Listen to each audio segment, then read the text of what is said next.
From Rotary Magazine, this is the Rotary Voices podcast, Espresso in a War Zone, published in the December 2024 print issue of Rotary Magazine, written and read by me, Scott Sireman.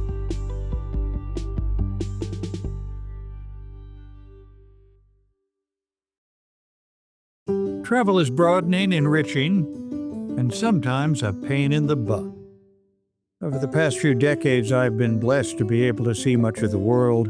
I have ridden camels in India and donkeys in Jordan and flown aboard the U.S. Space Shuttle simulator. But I cannot drive a car, an inconvenience at times and occasionally a downright pain in the rear.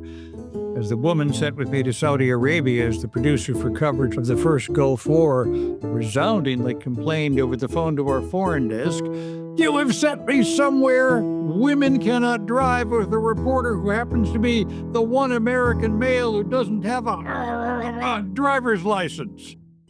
I did drive a Land Rover once, in the Serengeti. The guide of our expedition following a zebra migration invited me behind the wheel on my birthday. "What can you run into?" he said. "It's empty and flat for miles." Within minutes, I almost ran our vehicle into a gully and had a close call with an innocent wildebeest. The encounter only convinced me that the world is a safer place because I do not drive. But I have bummed rides with many engaging people and been able to see all 50 states, the Hindu Kush mountain range, Bamiyan's Valley of the Gods, the Eiffel Tower, the Great Wall of China, the Northwest Passage, and, no less awe-inspiring, the 1-ton fiberglass cow statue that presides over Janesville, Wisconsin. I've endured innumerable flight delays and bumpy bus rides. I've had my winter coat stolen after an emergency landing in Halifax, Nova Scotia during a snowstorm. I've slept on airport floors, thoughtfully carpeted in San Francisco, Miami, Cleveland, and Newark, New Jersey, while waiting for flights to be rescheduled, and on the floors of train stations and hotel lobbies for various reasons. Yet during all these years, despite occasional bumps in the road, I've also been welcomed by so many people, especially in war zones and areas contending with great suffering and strife. I've met inspiring people and seen extraordinary places, from the Taj Mahal and the Bastis of Kolkata to space shuttle launches and a tunnel of survival dug by hand, shovel, and pick under a field in Sarajevo that helped the Bosnia and Herzegovina capital survive its 4-year siege. It's time I put pen to paper on some of these tales. In El Salvador, I was covering the Civil War there when the production crew and I drove to an area called Xitiltepan, southwest of the capital, to try to see the Salvadoran military's bombing of jungles that harbored rebels. We came off the road to wander into villages and soon lost our way. This was before our Google Maps, which may not show those villages to this day. It was also before mobile phones. 1 or 2 people in each village seemed to have a phone, but whom would we call? The Salvadoran military about which we were trying to report a story? Getting lost is often the first in a series of unwelcome events, as was the case on this expedition. Our engineer fell below a waterfall, broke her arm, and caught a bad cold. We wandered through the jungle for 2 days, slept on tall grass, not as blissful as it sounds, and grew so thirsty we finally drank pond water, which is an essential ingredient of typhoid.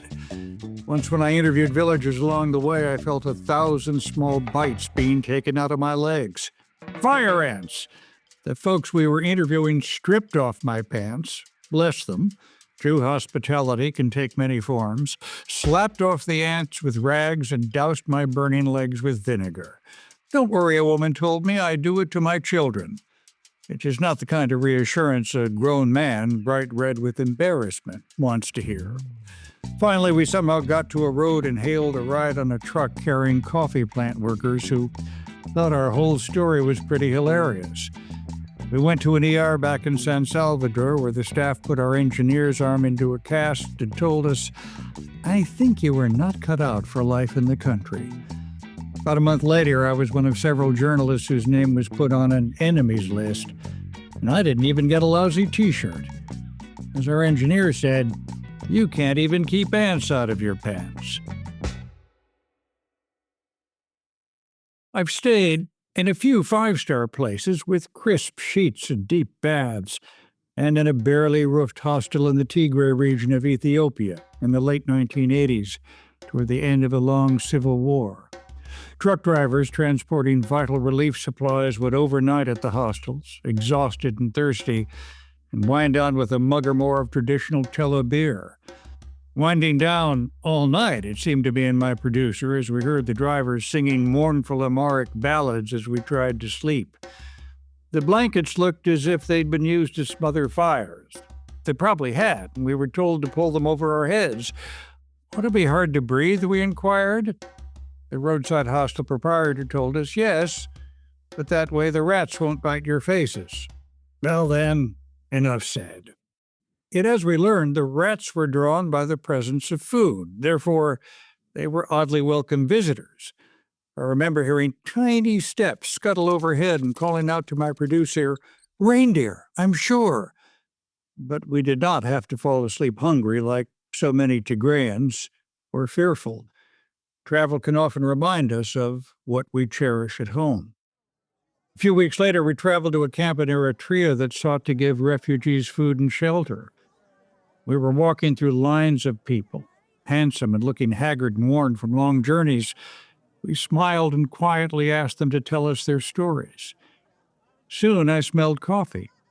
My mind is playing tricks, I thought. It's ineffective traveling in a war zone. I'll just ignore it.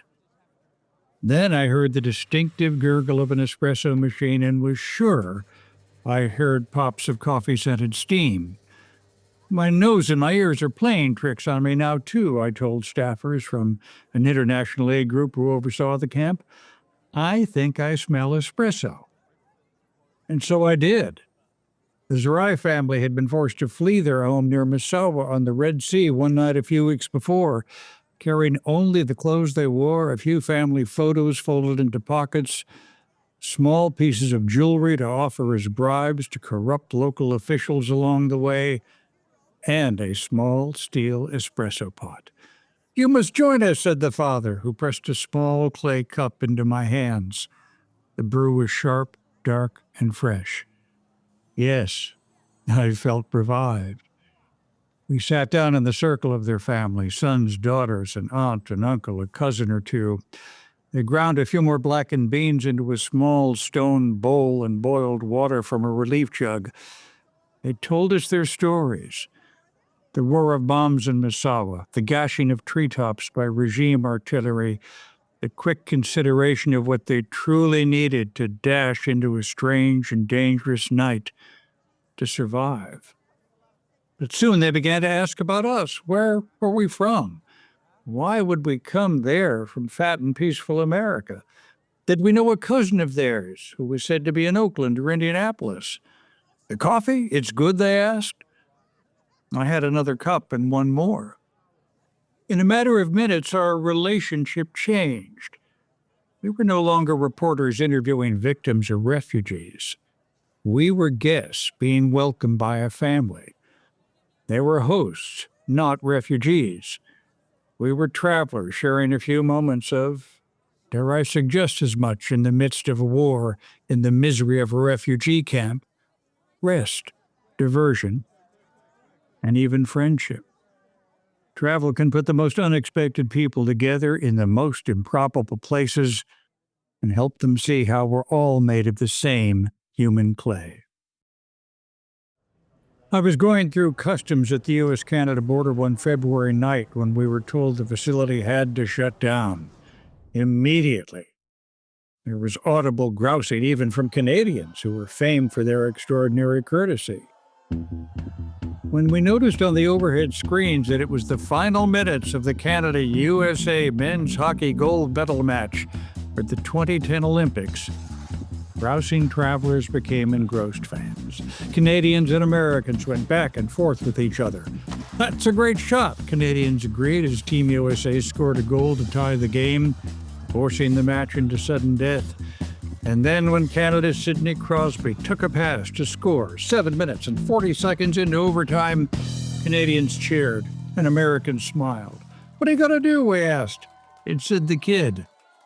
That stalled customs arrival hall had suddenly become a place travelers were all glad to be.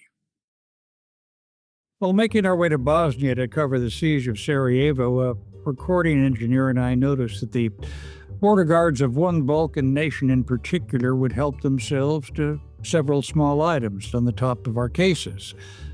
Not jewelry, which we would not bring into a war zone in any case, but razor blades, socks, or toothpaste, which were hard to locate during the war. In time, I learned to pack extras on top, all but gift wrap for official pilfering. But on one trip in, my entire toiletries case was nabbed.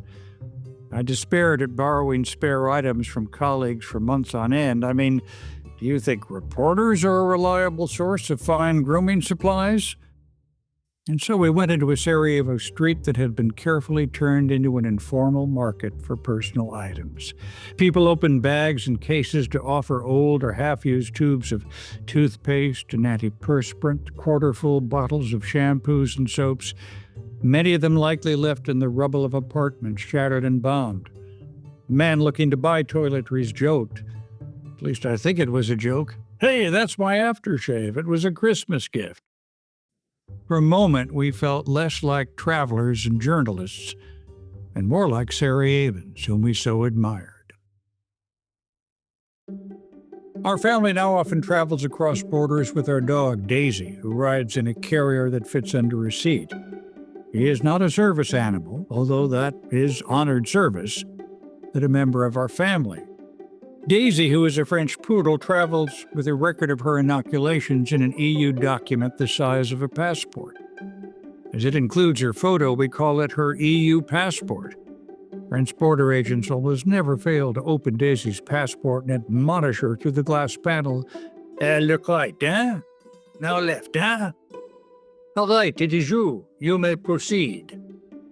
This is advice easier to dispense than to live by, but unless you're on your way to a wedding, funeral, or open-heart surgery, it is often wisest to see travel delays as spontaneous opportunities. To read a book, talk to those nearby, or simply take a breath and ruminate. Our family missed a flight home from Arizona once because of a time zone mix-up. The airline booked us for the next day, but that meant a day of missed school, homework, meetings, work, memos, pickups, drop-offs, business email, and our whole array of quotidian responsibilities. We grumbled and whined about losing a day from our busy lives and spent it, well, by a pool, with a water slide, playing, laughing, eating nachos, imitating the arms-out pose of saguaro cacti, and feeling that, in fact, our day-long travel delay had somehow added a day to our lives.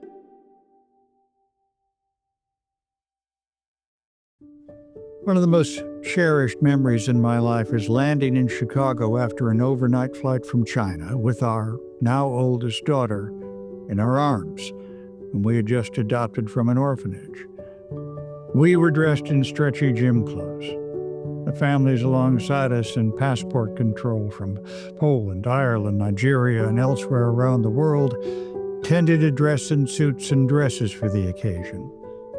The man in a big brimmed brown hat called out "Simon family," which was the first time we'd heard the phrase for the three of us.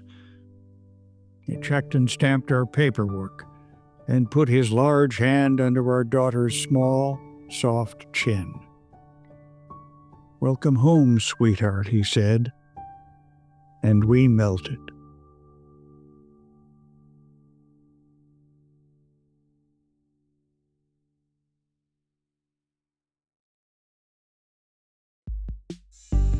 This episode of Rotary Voices was produced by J.P. Swenson, with additional production and music by Yusu Kim. Rotary Magazine is the official monthly publication of Rotary International.